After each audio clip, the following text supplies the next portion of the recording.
Welcome to the Rim Break Rodeo. We hope this video helps. You begin by confirming the essentials. Check your network and sign into the correct Google account. Once done, open Chrome or an updated browser. Google Classroom works best there. Make sure you disable extensions that alter uploads and clear cache or open an incognito window if a stale token blocks attachments. Then attempt the attach again. If the file still fails, make note of its type and size so you can move to the next, more detailed steps. Now focus on the file and permission chain.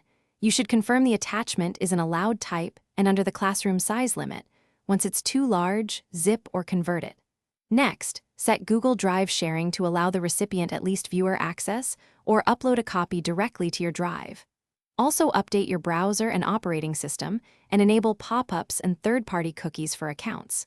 Google.com so the Drive Picker can authenticate and attach files reliably. To finish, upload the file directly to Google Drive and attach using the Drive Picker inside Classroom. This avoids flaky local uploads.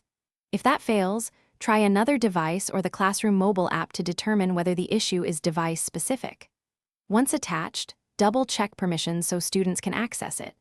If problems persist, remove and rejoin the class or contact your Google Workspace admin. Sometimes policies block attachments. One key